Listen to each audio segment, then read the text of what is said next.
따라하겠습니다. 우리 교회는 사도행전적 교회를 이루어가는 신앙공동체입니다. 아멘. 성령 충만하여 증인된 삶을 살아가시는 우리 모든 성도 되어지기를 주님의 이름으로 소망하며 축원합니다. 오늘은 시 한 편을 소개하면서 말씀을 시작하도록 하겠습니다.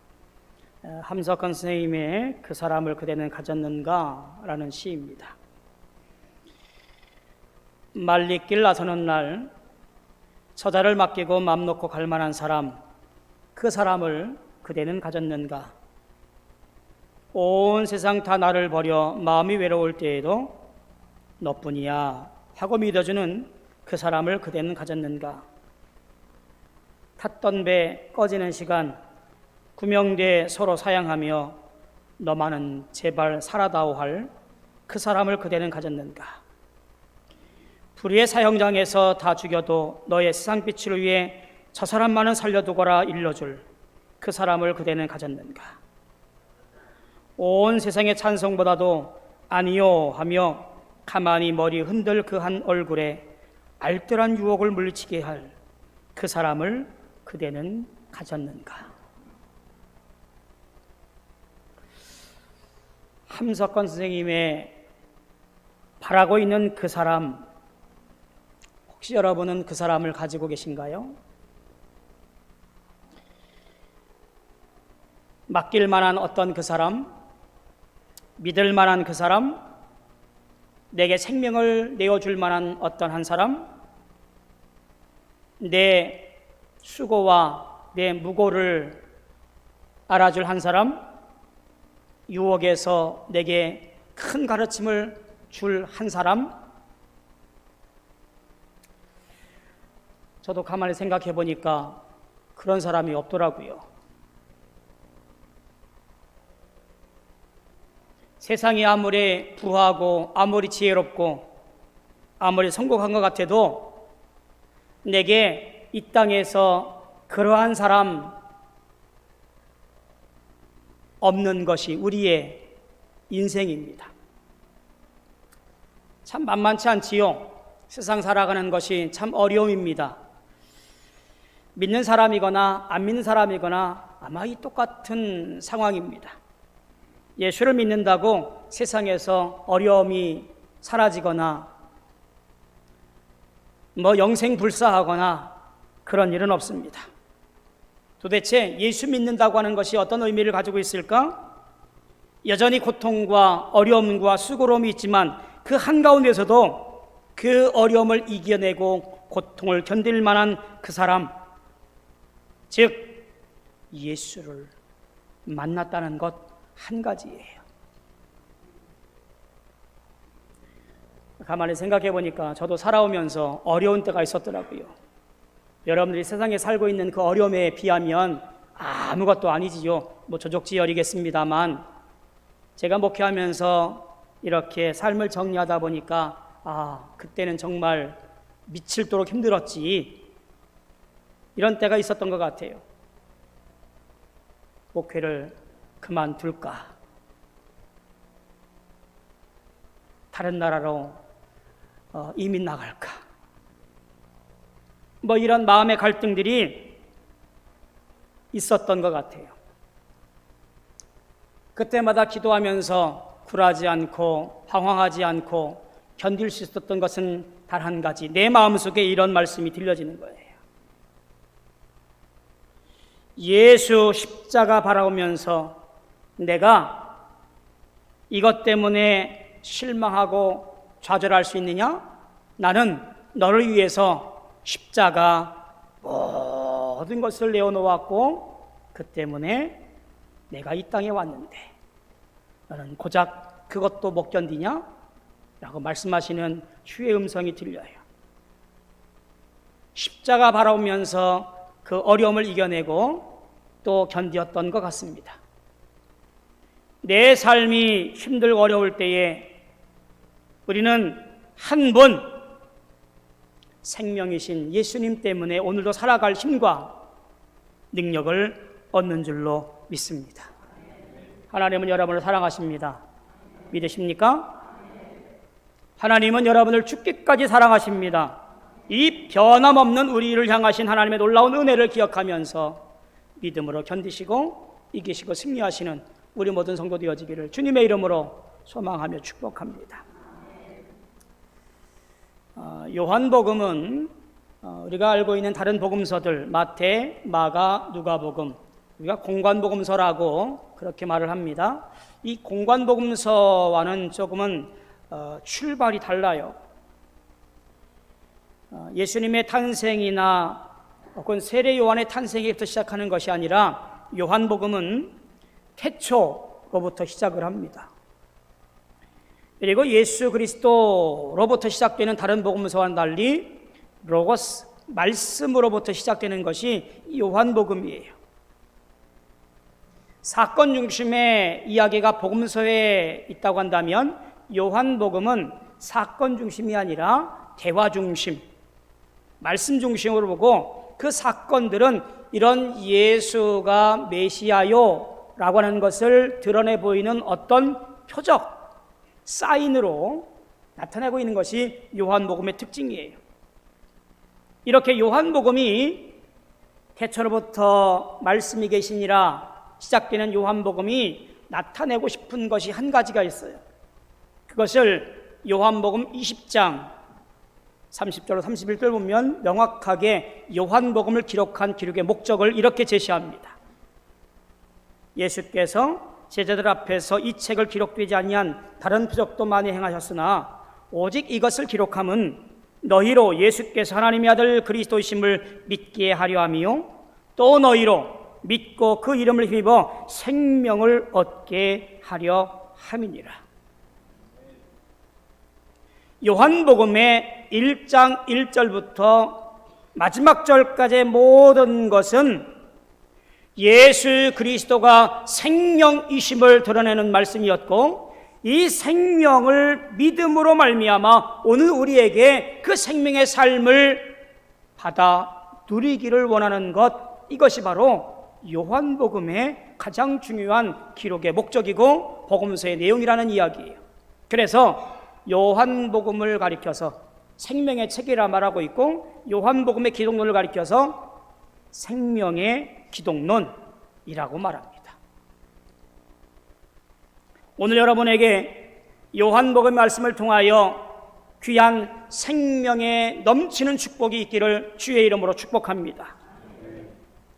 이 땅이 아무리 험난하고 이 땅에서 누릴 만한 어떤 가치도 없고 내 삶이 고단하고 힘들다 할지라도 혹은 내가 육적으로 고통 가운데 있다 할지라도 내 중심에 불타오르는 그 생명, 하나님께서 우리에게 부어주신 놀라운 이 생명 붙잡고 자유로워지며 주님 소망하고 살아갈 수 있는 우리 믿음의 성도들 꼭 되어지기를 축복합니다.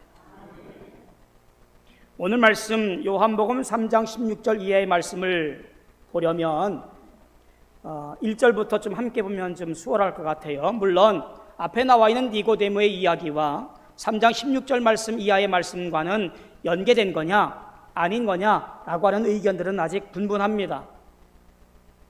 성경도 동그라미 2개를 해놓아서 이것이 구분된 것처럼 이렇게 좀 정리를 해놓았습니다. 근데 그 이야기를 보면 니고데모의 질문과 예수님의 대답과 16절 나와 있는 이 말씀을 따로 떼어놓고는 조금 이해하기가 어려워요. 저는 오늘 이 말씀 가운데 니고데모의 이야기와 오늘 3장 16절 말씀을 함께 생각해 보았으면 좋겠다 생각이 들어요. 밤중에 니고데모가 예수님을 찾아옵니다. 왜 밤이었을까? 이유는 알 수 없어요. 성경에 안 나타나 있으니까. 생각해 보기를 요한복음에서 쓰여지는 이 밤이라고 하는 상징적인 의미를 생각해 볼 때 어두움을 말하잖아요. 아마도 니고데모의 영적 어두움을 드러내려고 이 밤이라고 하는 시간대를 드러낸 것 같습니다. 영적인 갈급함, 영적인 무지, 혹은 영적인 방황, 지금 그런 상황에서 니고데모가 진리를 알고자 조용히 예수를 찾아온 거예요. 유대인이었고 관원이었던 그가, 부족한 것이 없는 그가 갈급함 가운데 주님을 찾아옵니다. 라삐요, 선생님이요, 우리가 당신이 하나님께로부터 오신 선생인 줄 압니다. 하나님께서 함께하지 않으셨다면 이런 일은 도저히 할 수 없을 것임을 저는 잘 압니다. 이렇게 찬마디를 떼면서 인사를 해요. 이건 인사치레였으니까 그 다음 그가 찾아온 분명한 목적인 질문을 할 차례인데, 예수님께서 그 인사 이어서 곧바로 이렇게 말씀해요. 우리로 말하면 거두절미하고 사람이 거듭나지 아니하면 하나님 나라를 볼 수 없느니라.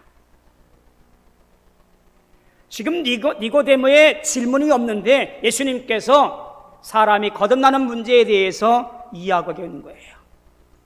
우리는 앞선 한 사건을 떠오르지요. 부자 청년이 와가지고 어떻게 하여야 영생을 얻으리까? 이 질문이 떠올라요. 아마도 예수님께서 니고데모가 갈급해하는 그의 영적인 문제, 질문사항을 이미 꿰뚫어 보신 것이 아닐까 생각이 들어요. 니고데모야, 내가 이 밤중에 찾아온 이유를 내가 안다. 사람이 거듭나지 아니하면 가나안의 나라를 볼 수 없단다. 사람이 거듭나지 아니하면 영생할 수 없단다 라고 말하는 거예요. 이 거듭난다라는 말은 니고데모가 이해하기 힘들었던 모양입니다. 어떻게 내가 다시 태어날 수 있습니까? 주님 말씀하시지요? 물과 성령으로 거듭나야 한다라고 하는 방법을 얘기합니다.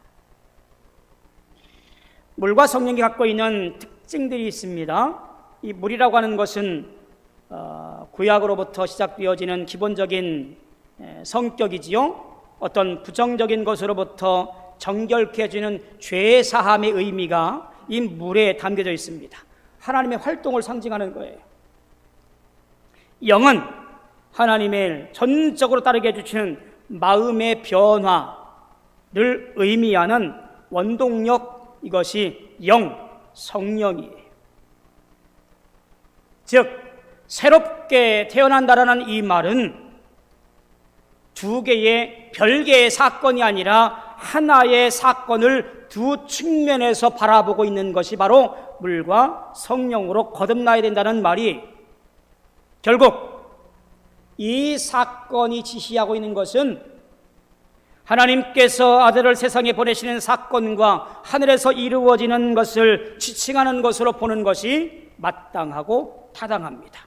결국 이 땅에 오신 예수 그리스도, 즉 메시아로 믿는 자에게 거듭남, 영생, 하늘나라를 볼 수 있는 축복이 있어진다라고 보는 것이지요. 그리고 오늘 말씀으로 이어집니다. 구원의 보편적 원리가 되어져 버린 요한복음 3장 16절 말씀입니다. 하나님이 세상을 이처럼 사랑하사 독생자를 주셨으니 이는 그를 믿는 자마다 멸망하지 않고 영생을 얻게 하려 하심이니라. 너무나 익히 들어왔고 또 좋아하는 말씀이고 외우기도 쉬운 말씀이 바로 요한복음 3장 16절 말씀입니다. 저는 오늘 이 말씀 속에서 두 가지 측면을 함께 보려고 해요. 부담성이라고 하는 것으로 이 말씀을 나누어 보려고 합니다. 그러니 이 부담성이라는 말이 어떤 의미인가라고 하는 것을 정리를 하고 넘어가야 되겠지요. 부담성이라고 하는 단어는 사전적으로 이렇습니다. 금전적인 면에서 지게 되어지는 책임, 이게 부담성이에요. 혹은 어떤 일이나 의무, 책임을 떠맡는 상태, 이게 부담성이에요. 쉽게 말하면 부모는 자식에 대해서 부담성을 가지고 있어요. 그렇지요? 이 자식이 잘 자라날 수 있도록 돌봐주고 지원해주고 기도해주고 길을 제시하고, 이게 부모의 부담성이에요. 자녀의 부담성은요, 부모의 말씀을 잘 듣고 공경하며 부모님의 명성에 누대지지 않도록 살아가려고 애쓰는 것, 그게 자식의 부담성이지요. 이 두 부담성의 영역에서 함께 생각해 보려고 합니다. 첫째, 하나님의 부담성이에요. 하나님께서 우리를 향하여 부담을 지고 있는 것은 한마디로 사랑이라고 말할 수 있습니다. 그 사랑은 곧 독생자를 보내신 놀라운 사랑의 확증으로 이어집니다. 이 땅에 세상 가운데 창조가 이루어지고 그 속에서 사람이 살아가지만 죄가 만연하고 죄 가운데 빠져서 도저히 헤어나올 수 없는 인생 군상들을 바라볼 때에 하나님께서 그 모든 사랑을 외면치 아니하시고 그냥 내버려둘 수 없어서 그들을 구원하기로 작정합니다. 그런데 도저히 스스로의 힘으로는 헤어나올 수 없는 저 인생들을 향하여 흠없고 죄 없으신 독생자 예수를 제물로 내어 놓아 그 사랑을 우리에게 나타내 보이십니다. 바로 그것이 하나님의 부담성이에요. 우리가 분명히 알아야 돼요. 하나님은 그 부담성을 100% 행하셨습니다. 모든 것을 내어놓아서 모든 것을 행하셔서 그 부담을 완성하셨습니다. 죄인 위에 당신의 모든 것을 다 내어놓아 십자가에 죽기까지 보혈을 흘리시는 그 순간까지 다 내어놓아 그 부담을 완성했습니다. 하나님께서 예수를 보내신 목적은 간단합니다. 죄에 빠진 우리들을 새 생명을 주어서 영생의 소망 가운데 주님과 함께 교제하며 살아갈 수 있는 삶으로 인도하기 위함입니다. 우리의 힘으로는 도저히 그 어떤 것도 행할 수가 없습니다. 어떤 종교도 어떤 고행도 어떤 수단을 다 동원한다 할지라도 어떤 율법을 다 행한다 할지라도 613개를 다 내가 치른다 할지라도 이 죄의 속박에서 벗어날 수가 없어요. 오직 하나님의 사랑만이, 오직 예수 그리스도의 그 흠없는 속죄 제물만이 우리를 그 죄에서 노임받게 할 수 없어요.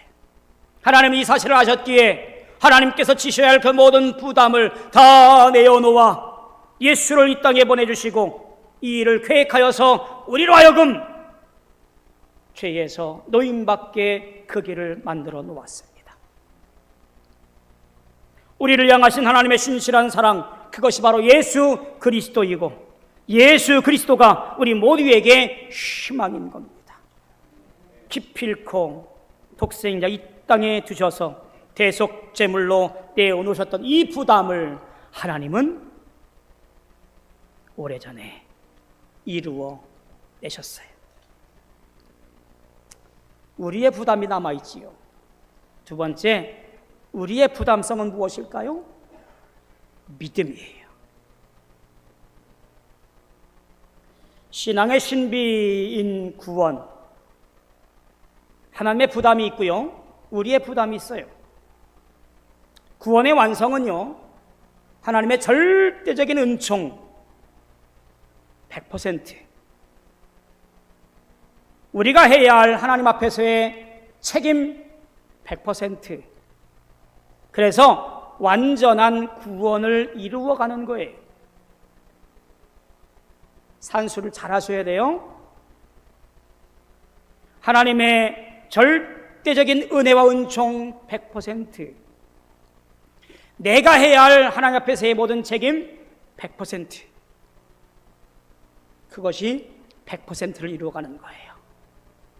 목사님, 산수가 잘못됐는데요? 오해 마셔야 돼요. 하나님 50%, 내 노력 50% 더하기 100%, 하나님 100% 나는 가만히 있고 그러면 100% 오늘 이 얘기하는 거 아니에요. 우리는 이미 하나님께서 우리를 향한 부담성, 절대적인 은혜, 온 힘을 다하여 우리에게 내어놓으셨어요. 여기에 우리는 이제 내가 절대적인 노력과 그리고 절대적인 행함을 통하여 완전해지려고 애쓰는 것이 오늘 우리는 구원을 만들어가고 있는 모습이에요. 로마서 8장 30절에 보면 미리 정하신 것들을 부르시고 부르신 자들을 의롭게 하시고 의롭게 하신 자들을 또한 영어롭게 한다는 사실을 로마서 8장 30절 말씀을 보게 되어집니다. 여기에 바로 두 가지의 부담성을 자세히 설명해 놓아요. 정하시고 부르시고 의롭게 하시는 것은 하나님의 영역이에요. 내가 할 수 없어요. 그러나 이제 영화로워 가지는 과정, 즉 그리스도인의 완전에 이르기까지의 모든 신앙의 길, 여정의 길, 믿음의 길은 우리가 애쓰고 수고하고 주의 길을 따라가려고 결단해야 할 자세가 오늘 남아있는 거예요. 그게 바로 우리의 부담성, 우리의 영역이에요. 예수를 믿기만 하면 하나님께서 의롭다 칭해 주시고 거룩한 자문으로 삼으셨습니다. 이것은 은혜예요. 죄 많은 우리였는데, 아무것도 아닌 우리였는데 아무 조건도 없이 우리에게 믿음만을 요구하시면서 주의 산으로 살아갈 것을 말씀하십니다. 많은 지식도 돈이 요구를 하는 것도 아닙니다. 고행이나 수양을 원하는 것도 아니었습니다. 오직 예수가 그리스도요, 예수가 메시아요, 예수가 나의 구원자임을 믿는 것, 그것이 곧 하나님께서 우리에게 원하시는 것 한 가지입니다. 오늘 말씀은 이것을 거부했기에 심판받은 것이라고 말합니다. 악을 행하였기에 빛으로 오는 것을 겁낸다고 합니다. 왜냐하면 악한 것들이 드러날까 하여서 주님께 다가오지 못하니 이미 그들은 심판받은 것이라고 말합니다. 그러나 하나님은 단 한 영혼도 심판받지 아니하고 구원받기를 원하십니다. 마태복음 16장 26절 보니까 그렇게 하나님의 속내를 드러내셔요. 하나님의 형상을 따라 지음받은 우리 인간의 존재는 특별한 존재였기에 어떤 영혼도 심판의 대상이 아니라 구원받기 원하시며 오늘 주님과 함께 화목하고 영광된 나라에서 영화를 누릴 수 있는 자고 원하시는 것이 하나님의 계획이란 이야기예요. 하나님은 모든 사람이 구원을 받으며 진리를 아는 데 이르기를 원하시느니라. 그게 하나님의 마음이에요. 이른 양의 되찾은 비유를 보시면 잘 아시잖아요. 탕자의 비유를 아시면 잘 아시잖아요. 되찾은 양을 통하여 혹은 돌아온 아들을 통하여 기쁨의 잔치를 베풀었던 그 주인과 아버지의 마음이 하나님 마음이잖아요. 멸망의 길로 가는 것이 아니라 믿음을 가지고 주님께로 향해 가는 것, 바로 그것이 오늘 우리에게 필요합니다. 하나님 기준으로 볼 때 모든 사람은 그저 죄인일 뿐이지 예수를 믿지 않고서는 이 문제를 해결할 수 없는 그저 나약한 가엾은 존재가 누구냐면 저와 여러분들 뿐이에요. 주님은 말씀합니다. 믿기만 하면 너희는 심판에서 벗어나 나와 함께 영광된 자리에서 찬송하며 노래할 것임을 약속해드렸습니다.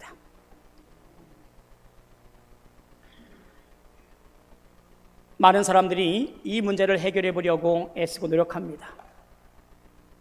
어떤 사람들은요, 고행과 수양으로 이 모든 것들을 해결해 보려고 합니다. 어떤 일은 철학과 도덕으로 또한 이 문제를 해결해 보려고 합니다. 그러나 어떤 사람도 이 문제를 스스로 해결했다는 사람은 단 한 명도 보지 못했습니다. 하나님은 오늘 우리에게 한 가지만을 제시한 것이지요. 바로 그것은 예수를 믿는 것 한 가지뿐입니다. 내 삶을 통하여 오직 주님을 믿기만 하면 이 모든 것들로부터 노임받아 하나님 안에서 평안함을 누리게 할 줄로 믿습니다. 2차 세계대전 당시 저 말레이시아 밀림 속에서 여전히 전쟁 중인 일본군들이 있었다고 그래요. 전쟁은 끝났어요. 전단지를 뿌리고 사람들이 찾아가서 전쟁 끝났습니다 라고 말해도 이 사실을 믿지 않았어요.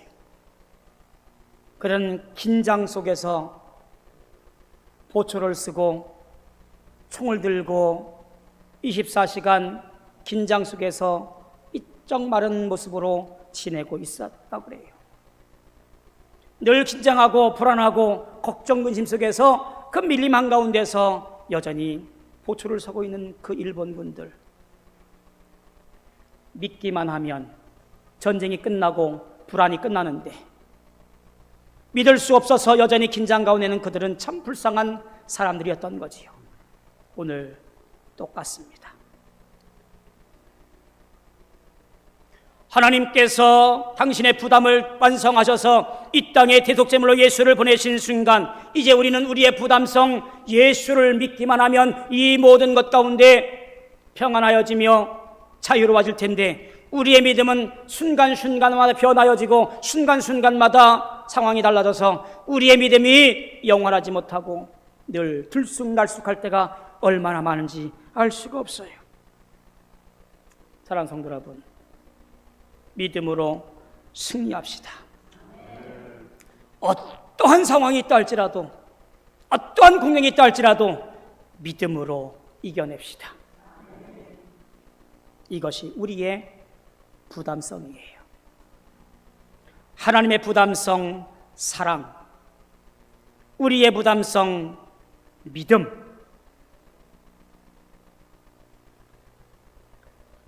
새롭게 거듭난 성도는 이렇게 살아가야 할 분명한 이유가 있습니다. 이미 우리를 불러주셔서 자녀 삼으시고 승리의 길을 걷게 하신 놀라운 은혜를 기억할 때에 이제 옛 모든 구습을 쫓아버리고 주 안에서 믿음 가지고 과감히 이기며 승리하며 살아가시길 소망합니다. 이제는 우리를 통하여 하나님께 영광 돌릴 수 있는 복된 인생들 다 되어서 구원을 증명할 수 있는 우리 모든 일들이 우리 모든 성도들에게 드러나게 되어지기를 주님의 이름으로 소망하며 축원합니다. 기도하겠습니다. 고마우신 아버지 하나님, 은혜를 감사합니다. 하나님은 한없는 사랑으로 우리에게 나타내 보이셨는데 우리는 상황에 따라서 우리의 믿음이 흔들리는 일이 없는지를 되돌아보게 도와주옵소서. 우리가 부담해야 할 믿음의 영역을 올곧게 굳건히 변함없이 흔들림 없이 믿음으로 말미암아 구원을 이루어갈 수 있는